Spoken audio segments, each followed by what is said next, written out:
It's now my pleasure to introduce our second keynote speaker of the day, Ami Dar, the founder and director of Idealist.org. For those who don't already have an Idealist.org bookmarked, the site launched in 1996 and defined the model of online collaboration between like-minded people, quickly becoming one of the most popular nonprofit resources on the web. Today, the site connects more than 100,000 organizations around the world with 2 million people every month. Ami joins us today to get each of us thinking, what will I have discovered 20 years from now? I'm excited to welcome Ami to the stage to share snapshots and revelations from the most pivotal moments of his life as a social entrepreneur. Please welcome Ami Dar.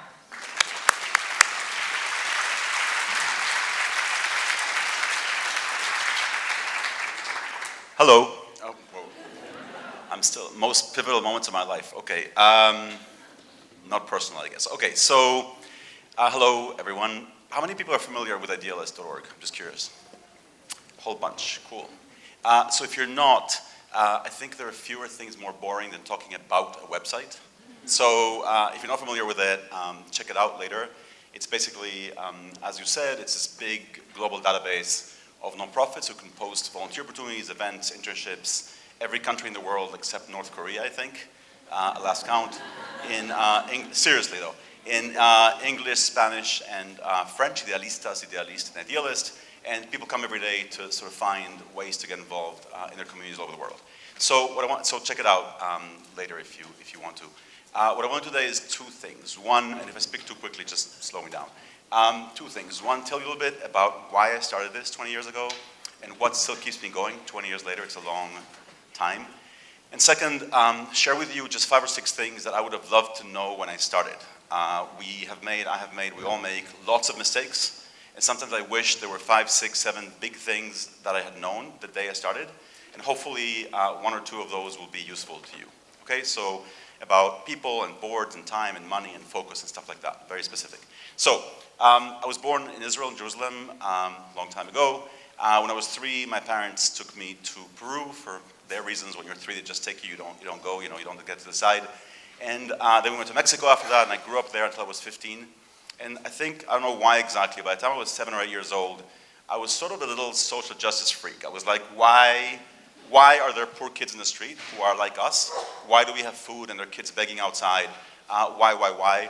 I'm sure the first 3 or 4 times I asked, it was very cute. I don't know about the 10th time that your kid asked, what are you going to say? And I remember very specifically one moment, I think I must have been 8 or 9, and we were driving through Mexico City. My dad was driving in traffic, and it was raining really hard. I remember it was raining. You could hardly see out of the car. And we stopped at a red light somewhere. And in those days, and I think now as well, many of the red lights, the stoplights, there were kids were begging from the cars on the light. And I remember, so the car stopped and I could hardly see what was going on. And suddenly, out of the rain, a child sort of my age came out and sort of put his hands on my window.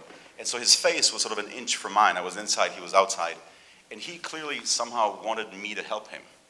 And I remember thinking or feeling sort of, I'm 8 or 9 years old, dude, I cannot help you.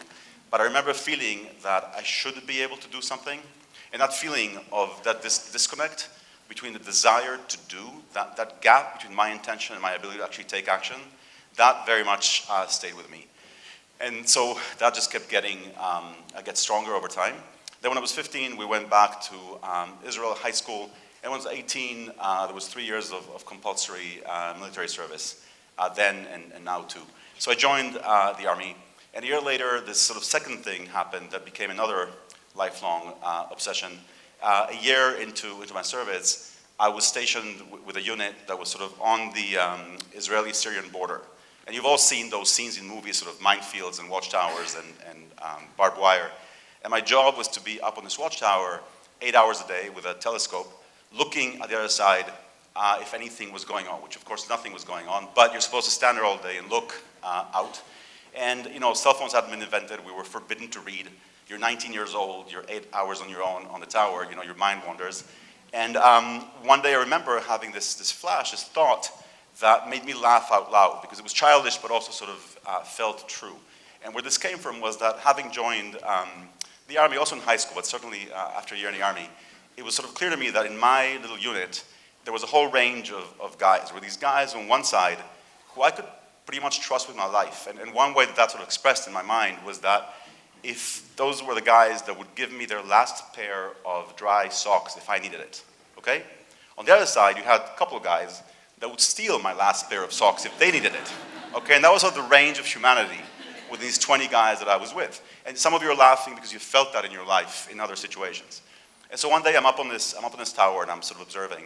And very far away, across this valley that separates us, I see this unit, this group of Syrian soldiers in those days. They have a few hours off, and they're playing soccer. And I can hear their laughter coming up from the valley far away. And there's something about their laughter in that moment that humanized them in my eyes, in a way that I had never seen them as full human beings before. And it's a pretty tough thing to say, but you have to understand that when you grow up in a conflict zone, and later you realize not just in a conflict zone, the other, the enemy, the other, is not exactly human. If you give him his full humanity, it's far harder to fight him, right? And so we all do this. And it turns out, not just in conflict zones, right? You walk on the street here today or anywhere in the world, and you see people across from you, and very often what you see is a label, right? You see white, black, tall, short, whatever you want to see, and it takes an effort almost to see there's a full human being behind that. So I'm looking at this thing, and they laugh, and I have this thought in the back of my mind about the socks. And suddenly I have this flash of thinking, wait a second, this whole scene doesn't make any sense. This border shouldn't run like this, it should run like that. Why couldn't the sock sharers of both sides get together on one side and fight the others? I never, ever, ever want to have to shoot anybody. But if I had to, I don't know those guys at all. I've never met them. There are a couple guys in my unit that I don't know. So this whole thing would make more sense. So of course, sort of a childish thought in some sense, and yet that became sort of a second lifelong obsession of how do you reach out across all these borders, all these boundaries? How do you put a hand over to someone who might want to shake your hand or touch your hand if they knew you were there? How do we break through all these lines? So those two things, how do you move from intention to action? How do you connect across all these borders? That sort of led, after the Army, I went backpacking for a while in South America. This was the mid-'80s. And I'm like thinking, what do I do with this life that I have? By the time I was 23, 24, college was not going to happen. I hated, it's not a stronger word, I hated school since I was 3 years old. So my parents were academics, so tough situation, but college was not going to happen at all. I dropped out when I was 17, and that was it. The moment I was big enough and they couldn't make me, I was out of there. So college was not going to happen. And so what do I do? And I was backpacking around the continent and talking to people and meeting lots of people, locals, travelers, who in some way wanted to do something about what they were seeing around them. But it was not obvious how. Think about today, it's not obvious. Imagine without the web, right? It's getting increasingly hard. How many of you in the room, I'm looking for gray hair, how many of you in the room remember a webless world? No, that's not true. Come on, the web, that's 20 years ago. Anyway, it's getting harder to imagine a world where your mom couldn't find you, but she couldn't find you 20 years ago. And so in a world where your mom couldn't find you, how do you connect people with good things to do? So I'm 24, I'm talking to these people, and one day I think, wow, that would be an awesome thing to do with my life. How do you create something that will help good people find good things to do? So I don't know, I'm 24, I don't know anyone, I don't know anything. I'm a backpacker in South America, the web doesn't exist, I don't know it'll be invented. How do you do this? I don't know, somehow. So I went back to Israel. For a while, I was a waiter, I was a translator. A friend of mine started a software company. He made me his international marketing manager because I could spell in English. That was my big asset. So I became his marketing manager. And then a few years went by. I kept obsessing about, like, there must be a way of bridging this gap between people's intentions and the action that we take every day. So in 92, I think, I came to the States, opened this company's office. By the way, awesome to have a place to make all your business mistakes before your nonprofit. That was sort of great. So opened this office. And then about a year later, a friend came to my house, my apartment in New York, and said, there's this new thing called the web. Have you heard about it? And I was like, what's that? So he hooked up my computer, did something weird. And this web page came up.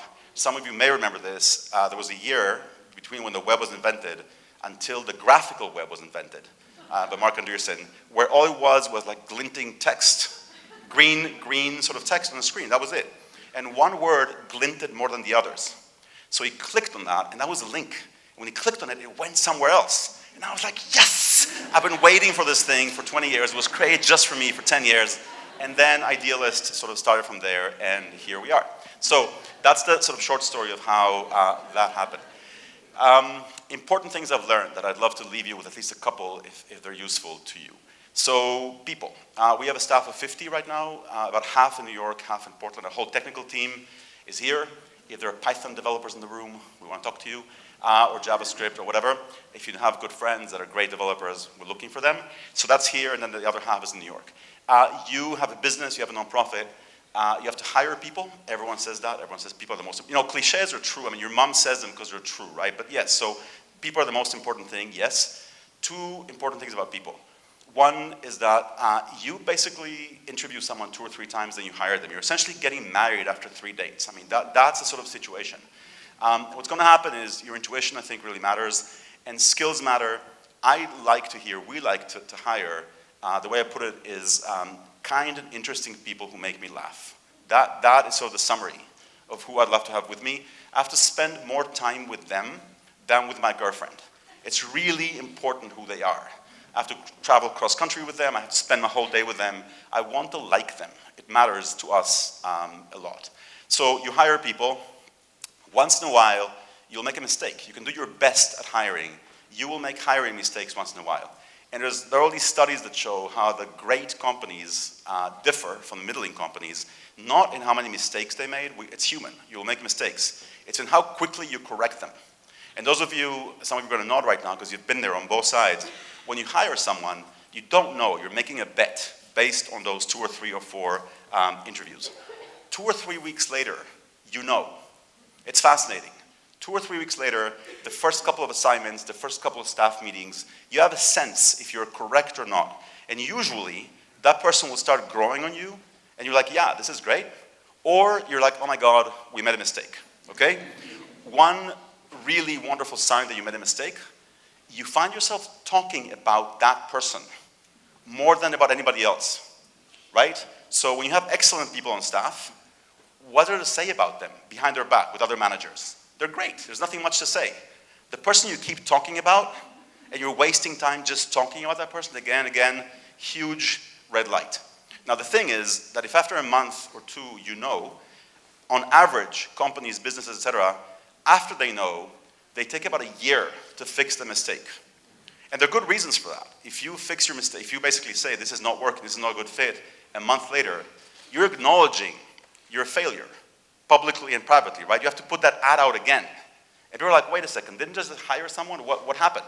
So you have to admit that you made a mistake to yourself and to the person. By the way, this goes both ways.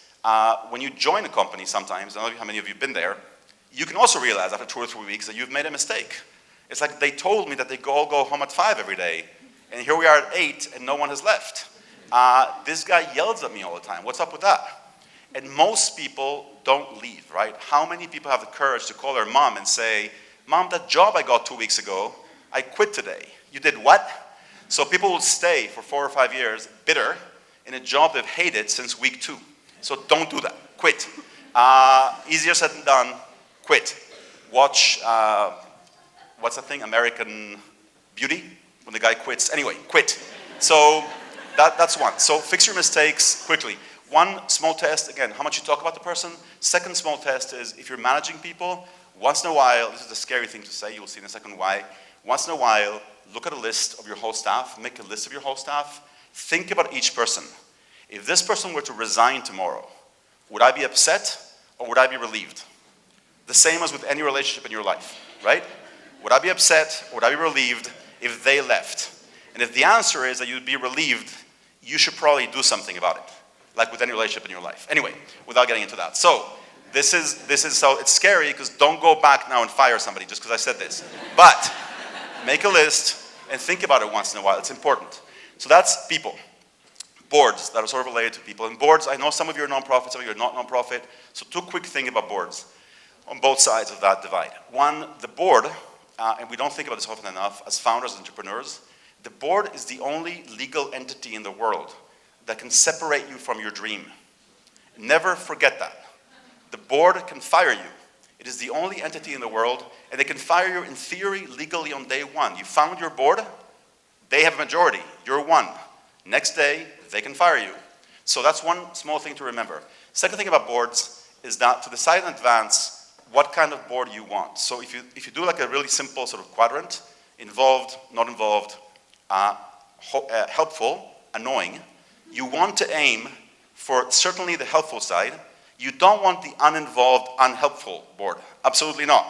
So think about what board you want and make that happen. If for a while you want a small, weak board that won't get in your way, get a small, weak board. It's fine. Acknowledge what you want and do that. Don't sort of get into a place where accidentally you have the wrong people. And the wrong people piece, and this is a mystery that no one has ever explained to me why, and I think some of you have experienced this, is that you're a risk taker, you're an entrepreneur. You want to put a board together. You find a bunch of other entrepreneurs that have a risk-taking, sort of past in them. They join your board. Next day, they become the most conservative people in the world. We want to open 3 more stores. Why 3? Can't we just open 1? Dude, you opened 10 stores last year in your business. Yeah, but I'm a board member here. I need to be conservative and hold you back from what you want to do. Why?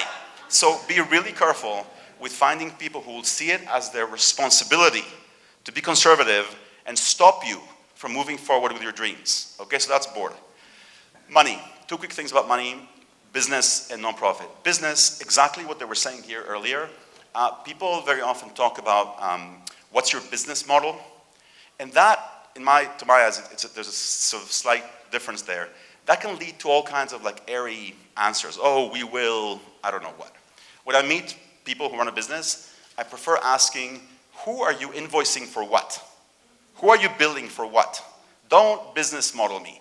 Who is actually paying you for what?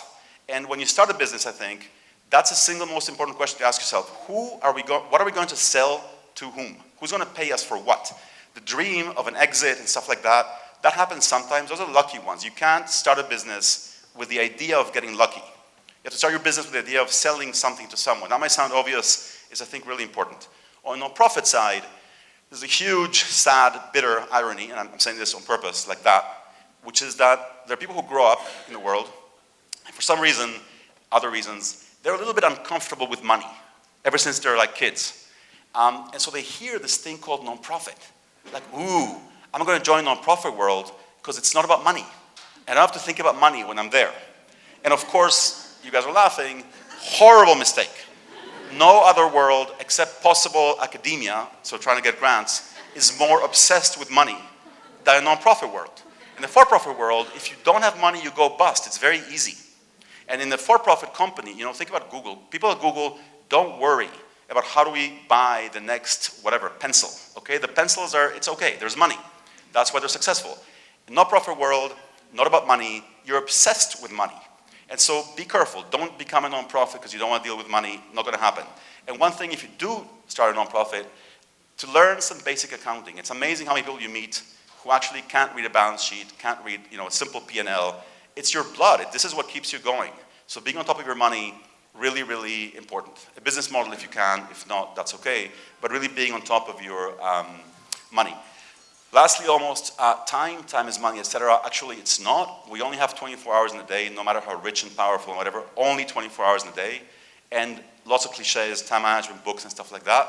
2 quick things about money. One, there's this really nice concept called hyperbolic discounting or something, which means that we tend to discount the importance of stuff in the future. So someone invites you to go on a trip or to attend a conference 4 months from now. Like, ooh, that sounds good. There's nothing on my calendar. Sure. The day before, you're like, shit, why did I say yes to that thing that's happening tomorrow? So really important, if you can, to try to imagine yourself the day before that is going to happen. Will I really want to do that if it were happening tomorrow? Not 4 months from now. Very easy to agree to something that's 4 months from now. Different if it's tomorrow. And that brings up another concept, which is sort of personal, but I think it's important.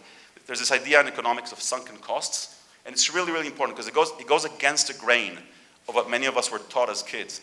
When you agreed to go to on that trip or that conference, and you bought the ticket, and you reserved the hotel, and you paid for it, all that stuff, that money is gone. That's like the classic sunken cost. You cannot get that trip back. You cannot get the conference registration back. Your week is not gone yet. So deciding the day before not to go is totally fine. You have permission. Don't go if you don't want to. The money is gone. Chasing after the money and saying, oh my God, I spent the money, now it's a waste if I don't go. The money is gone. It's a waste if you go and if you don't really want to. Don't go, okay? So that whole piece about like, if you agreed on something, okay, it's gone. And by the way, I'm sure some of you have discovered this, there's this amazing pleasure if your calendar tends to be busy, you cancel something, oh my God, I have a free day, it's awesome. So something like you wanna register the stuff just to cancel so you get these amazing like free days. It's great. So that's time. And lastly, focus. So once you decide what you want to do, nonprofit for profit, try as much as you can to focus on it. And that again, seems obvious. You have lots of temptations all the time. So at the beginning, funders will tempt you. They have their own agenda. They're like, well, you want to do this, why don't you do that? It's like, well, we don't want to do that, we want to do this. Well, we'll give you money for this. Horrible. They will take you here and there. Your business will become this like sort of thing full of barnacles. No, don't say yes to things that you wouldn't do without the money. Just not worth it overall. Again, these are all mistakes that, I wouldn't be telling you these things that have made all of these mistakes many times. So don't do that if you possibly can. And then once you become more successful, there are other temptations. Conferences, events, stuff like that. Watch how some of the most successful people out there, think about these, the two sort of salient examples, the two co-founders of Google, Sergey and Larry. Think how seldom you see them doing this. See how seldom you see them on the cover of a magazine or an interview. They're busy running their business. Let Eric Schmidt go and do that stuff. We're in the office, we have a business to run, and how exactly is giving a TED Talk going to get more people to do a search on Google? If it's not, screw that. We're not going to speak at TED. It's just not worth it. There's a business to run. So this idea of staying focused, hiring right people, fixing that, focusing on your money because it's your sort of bloodline, watching your time, and then I think really important, having fun. I mean, this whole thing is not worth it unless you're actually enjoying it, right? So what is the point of doing all of this if you're not having fun, sometimes at least? So anyway, go for it. Don't give up. Oh, one small thing. Sorry, do I have a minute more? I don't. Okay, so one really quick thing. People will tell you, no, this is possibly in this venue the most important thing of all. People say, you have an idea, go for it, just go for it. If it's a bad idea, don't go for it. So how do you know? The problem is you don't know. We all think our ideas are awesome. So go to smart people and ask them to poke at your idea and try to destroy it for you. Don't waste 3 years on a bad idea. You'll get a better idea next day. Don't pursue bad ideas, but if you have a great one, go for it. Thank you so much. Thanks for having me.